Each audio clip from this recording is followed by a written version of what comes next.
Well, it appears to be the end of the line for a convicted killer here in Florida. A former police officer from South Florida ate his last meal and visited with family members and friends ahead of his scheduled execution in about 30 minutes. The lethal injection of 56-year-old Manuel Pardo is set for about 6 o'clock. TV 20's Chris Gilmore joins us at the state prison in Rayford, where Pardo is scheduled to be executed. Chris, what's the atmosphere like there tonight? Well, oddly enough, Dave, it's fairly quiet out here in Rayford, Florida, right outside the Florida State Prison, where you're right, convicted killer Manuel Pardo, 56 years old, is scheduled to be executed in less than half an hour. Now, Pardo says that he will be making a statement before his execution, and we're still awaiting word on that.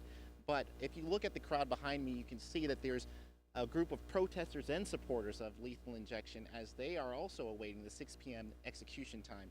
Now, 25 years ago, Pardo was convicted of 9 murders, all related to drug crimes, and he says that he was trying to clear out the streets.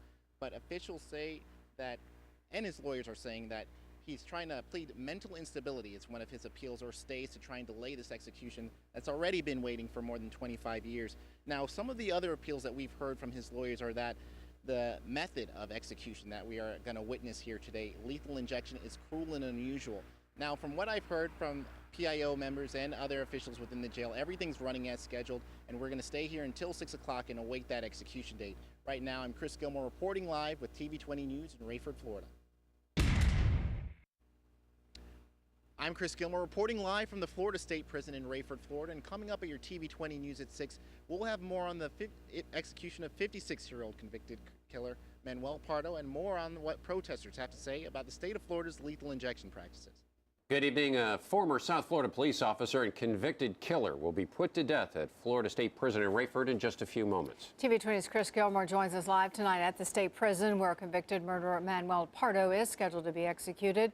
Chris, what's the atmosphere like at this hour?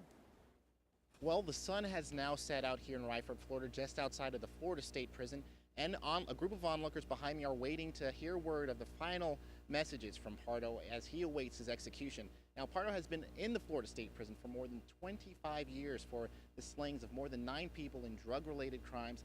Now, his lawyers and attorneys are trying to still make some last-minute appeals, claiming that he's mentally unstable, and also trying to look into the practices of the execution here in the state of Florida, mainly trying to contest the legality and the cruelty and unusual clauses around the lethal injection that's going to be administered in a few short minutes here. I talked to representatives from the jail a few short minutes ago, and they tell me that everything is going as scheduled. We're waiting here just outside the site where he's expected to be executed for a press conference, where we'll get to hear from family members, victims, as well as some of the protesters that showed up against the death penalty. For now, we'll get more word from you coming up at 11, but I'm Chris Gilmore reporting live from the Rayford, Florida State Prison.